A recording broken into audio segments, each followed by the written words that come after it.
begin with the news in the Caribbean because Sergei Lavrov, Russia's foreign minister, arrived to Cuba for an official visit. And from Havana, our correspondent Fabiola Lopez has the latest information on this and the agenda the foreign minister will develop on the island. Welcome, Fabiola. Tell us, please.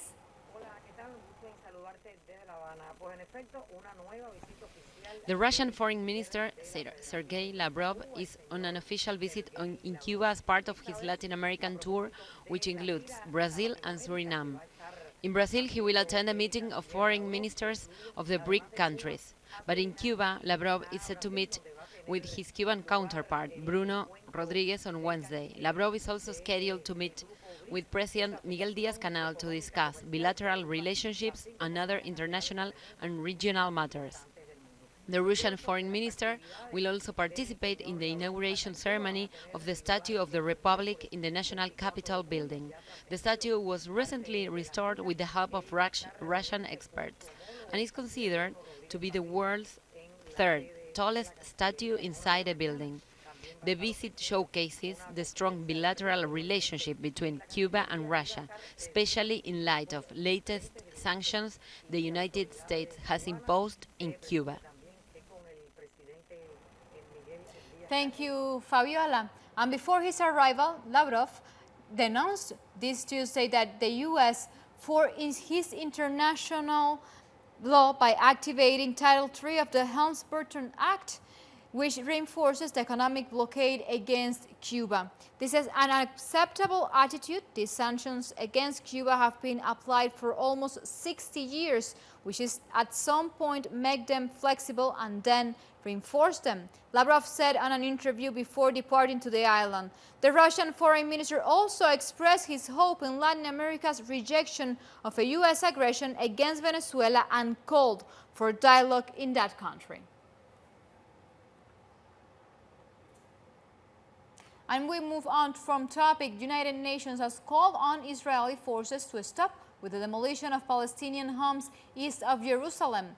UN Secretary General Antonio Guterres called on Israel to stop immediately with the demolition of houses in South Bahir. Since Sunday, Israeli armed forces have been forcing Palestinian families to leave their homes as the government of Israeli Prime Minister Benjamin Netanyahu wants to install new settlements.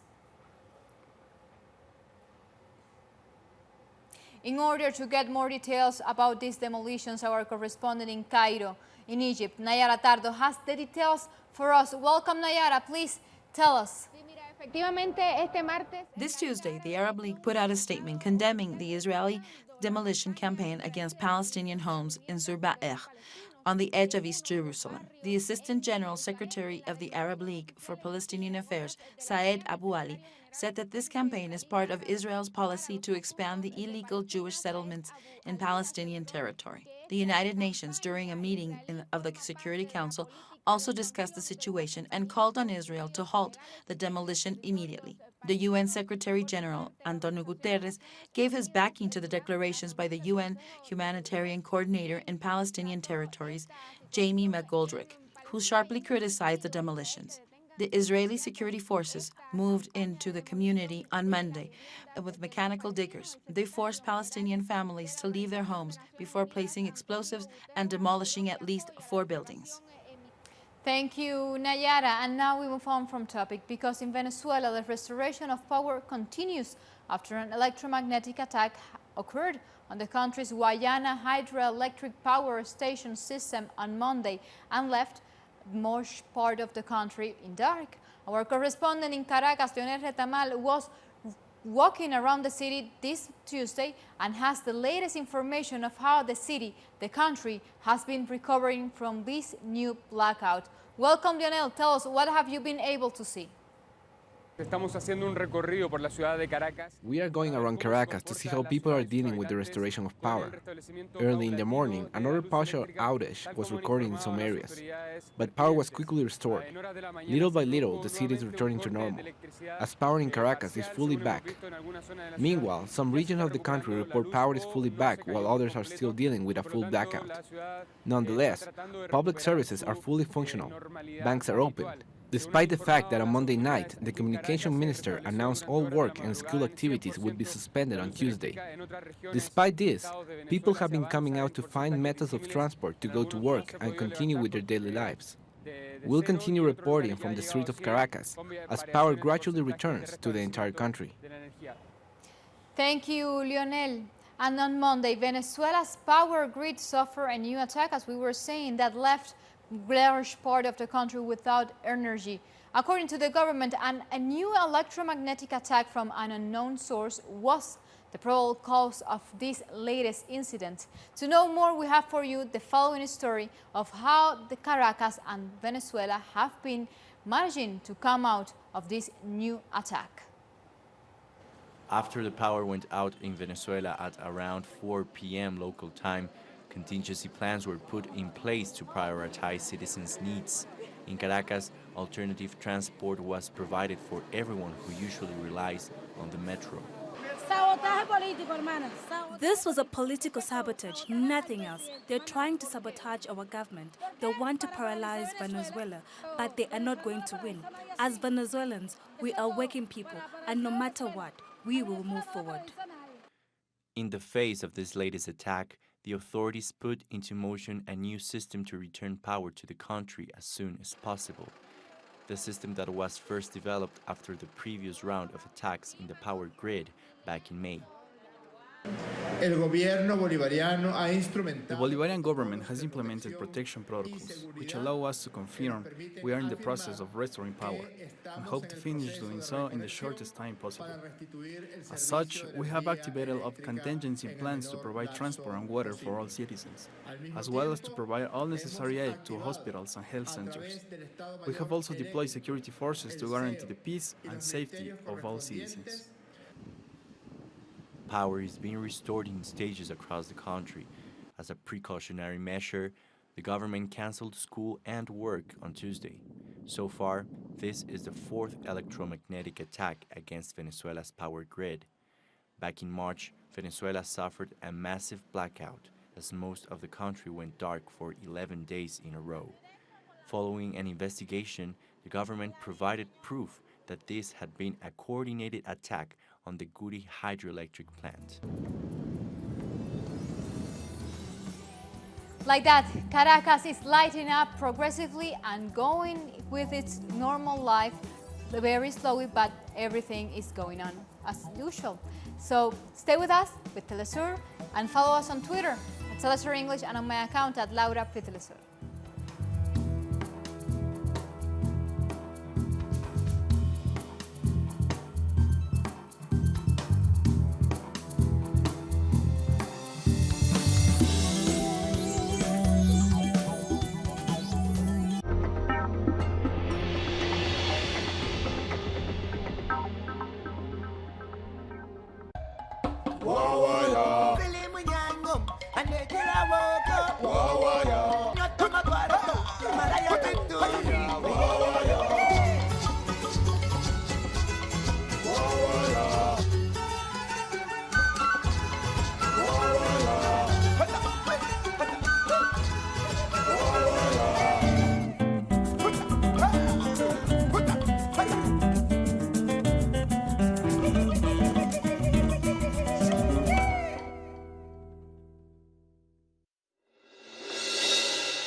Discover the cultural diversity that defines a continent.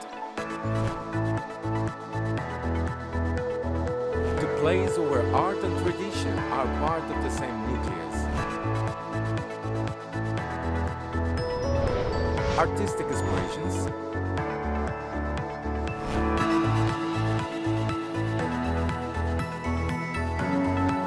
values,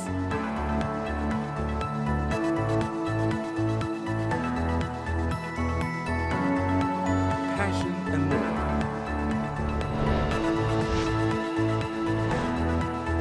Real life. Fridays, only on Telesur.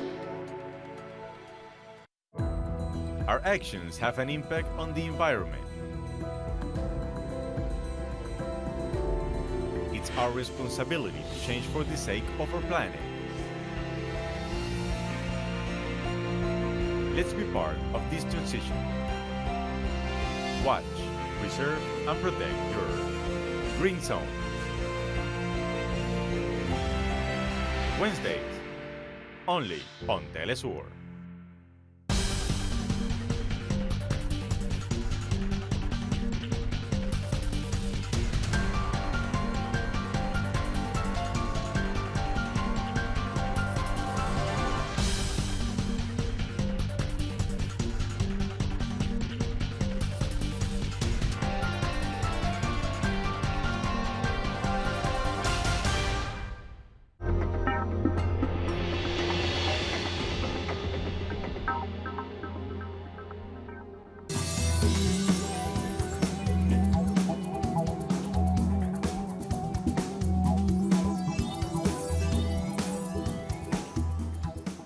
We are back with Africa News because scores of people in Nigeria have attended to the funeral of Shia Muslims protesters who were killed by police during protests on Monday. 8 persons, including a journalist and a police officer, were killed during clashes between security forces and members of the Islamic movement in Nigeria. They had taken to the streets to demand the release of their jail leader Ibrahim Saksaki, who was detained alongside his wife in 2015 on charges of murder and attempted murder, but his supporters say the charges are a fabrication. I feel very sad and at the same time very happy for the gift of martyrdom that was given to my son, Ali Ibrahim Suleiman. He's one of the 6 martyrs that were given funeral prayer just now. So I am feeling happy that he was given the gift of martyrdom.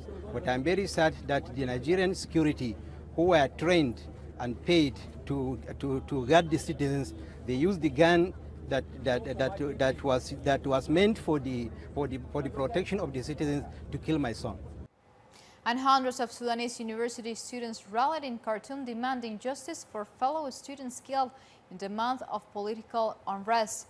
As riot police were deployed in the area, students chanted "Blood for blood, we don't want compensations," while holding photographs of students killed over the past 7 months. The rally follows wide discontent with the power-sharing deal signed last week between protest leaders and the military, as negotiations have yet to address accountability for those killed since December. The martyrs of the Sudanese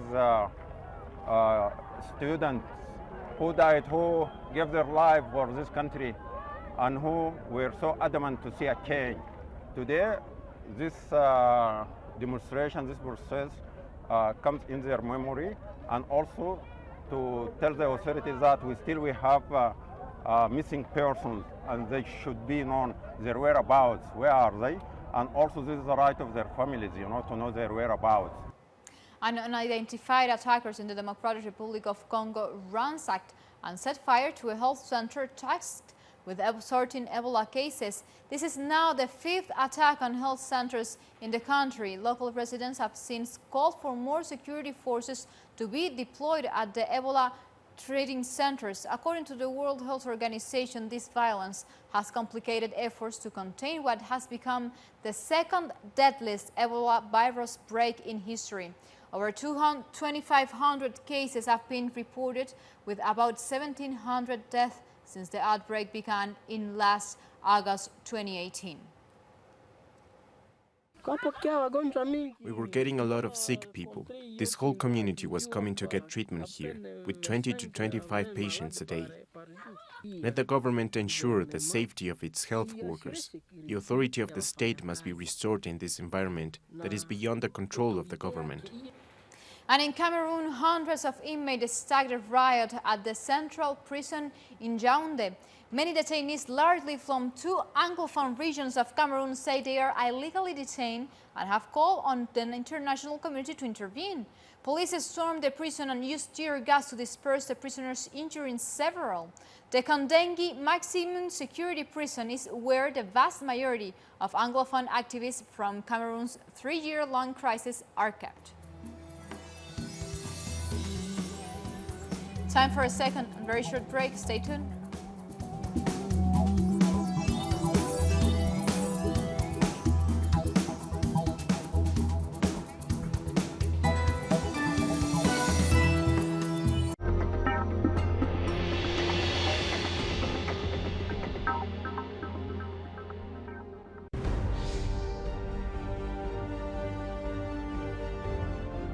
Acompañamos a los pueblos que resisten en cada una de sus luchas.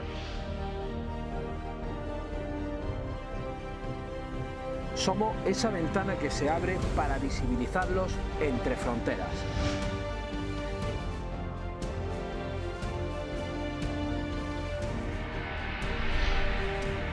Thursdays, only on Telesur.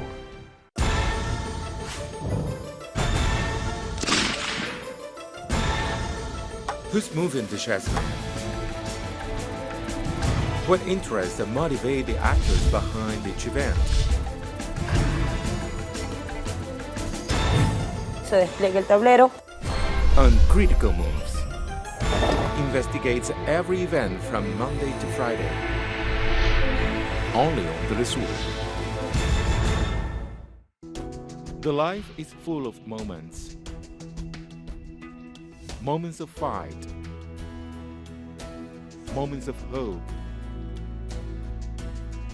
Moments that transcend. Moments that you can live in. Telesur documentaries. Sundays. Only on Telesur.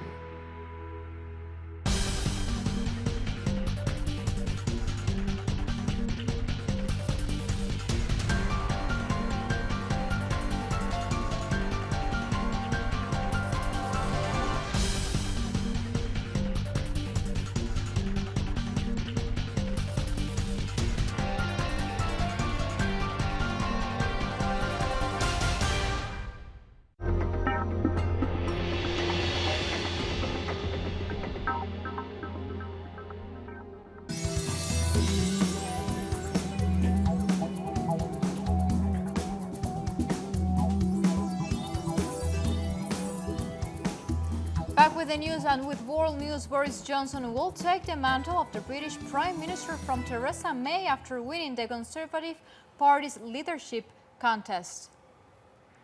Johnson took 66% of the vote against his rival Jeremy Hunt in an internal election heavily criticized and undemocratic and unrepresentative. Unlike in a general election, only members of the Conservative Party participated to choose who would lead the United Kingdom. The Conservative Party membership has an average age of 57, and around 160,000 votes were cast, with Johnson's support limited to fewer than 100,000 people. We're going to get Brexit done on October the 31st. We're going to take advantage of all the opportunities that it will bring in a new spirit of can-do. And we are once again going to believe in ourselves and what we can achieve. And like some slumbering giant, we are going to rise and ping off the guy ropes of self-doubt and negativity. And a number of high-profile ministers, including Finance Philip Hammond, have announced their intent to resign before Johnson takes office in protest at his intention to take the United Kingdom out of the European Union without a deal. The Conservative Party remains split in Europe despite ostensibly being the party of that has go on with the Brexit. And the leader of the Spanish PSOE party, the Socialist Party from Spain, Pedro Sánchez, has failed to his first attempt to form government. Sánchez became the prime ministerial candidate with the fewest votes in the history of the Spanish Congress, with 124 votes in favor and 170 against and 52 abstentions. He broke his own record set in 2016. The Socialist Party now has 2 days to negotiate an agreement to form a government. Before the next debate, party activists hope to see a deal made with Unidas Podemos, United We Can, who abstained during this session. We have to speak about content and programs, rather than about who will sit on the blue seats. The ministers who sit on the bench won't be from PSOE or Unidas Podemos. They will be from a progressive, feminist, ecological, and pro-European Spanish government. And now we move on to Latin American and Caribbean news. In Peru, people have been staging a strike against the construction of the Tia Maria mine for the 10th consecutive day now. Our correspondent in Lima, Jaime Herrera, has the details for us. Welcome, Jaime. Tell us, which are those protests for?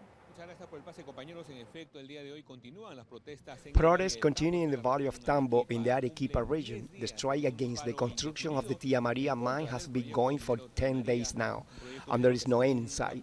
Local people, together with environmental organizations, say the planned mine will be devastating consequences in the environment and endanger the valley agriculture, which is the main source for income in the region. On Monday, police deployed tear gas and helicopter to repress the protest. Many protesters were injured in the clashes. However, the strike is going strong and many protesters remain in the street. Many social organizations have joined the anti-mining protest, which have concentrated in the capital of the department of Arequipa. Protests have been calling of President Martin Vizcarra to stop the mining project. And the Arequipa region is not the only one protesting against mining activities.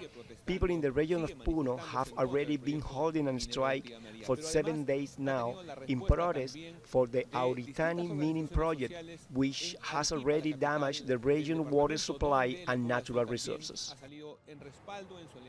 Thank you, Jaime. And now we move on to Honduras, where citizens have condemned extreme violence used by military and police forces during recent protests and demand the resignation of the security minister and the chief of police.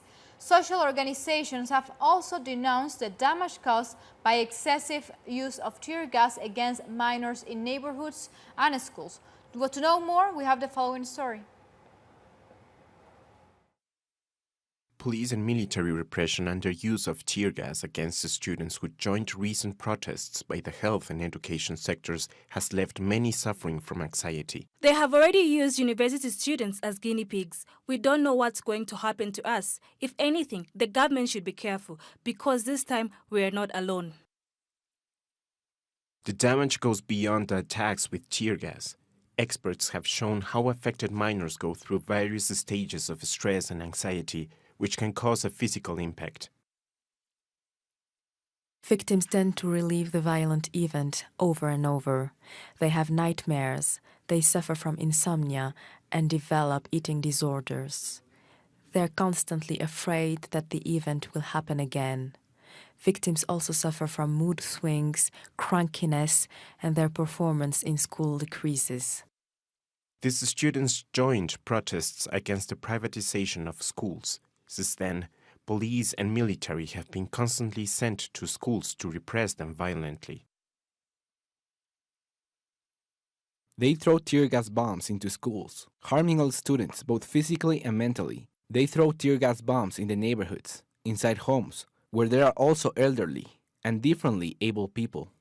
Health and education activists, along with organizations in defense of children, made a call to all international entities to bear witness to the aggressions against Honduran kids. The UN Secretary General seems to be obsessed with what's happening in other countries, but ignores what's happening in places like Honduras or Haiti. They are killing our kids. This shows these organizations are complicit with certain governments like ours. During recent protests, 2 minors were killed by security forces. One of them was taking part in the protests, while the other, a 13-year-old girl, was the daughter of a human rights activist. On top of this, 9 university students received gunshot wounds. Impressive images of what is happening in Honduras. Now we move on to the Caribbean, to Dominican Republic, because President Danilo Medina has announced that he won't modify the country's constitution to be able to seek re-election in 2020 for a 3rd time in a row. This comes after months of protests against the constitutional reform. When I reach the end of my 2nd term and leave my post as president, I want to be able to go on the streets and walk like an average citizen, and look people in the eye with the peace of mind of someone who fulfilled his duty with honesty and humility. And the Jamaican Justice Minister Delroy Shog has said the government is expanding efforts to ensure witnesses' protection by providing 2 buses to assist in securing testimony. The details have been worked out at the Witness Center CARES conference, and Shog said that the mission of the ministry is to create a first-class justice system for all. The ministry is investing in technology, including digital audio and video facilities, to limit witnesses' intimidation.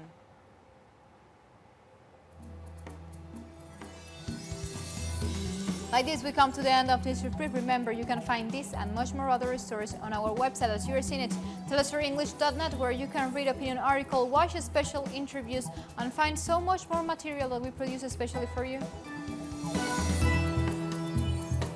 So you continue with us with Telesur, always together, connecting the global thousands. Until next time, thank you for watching.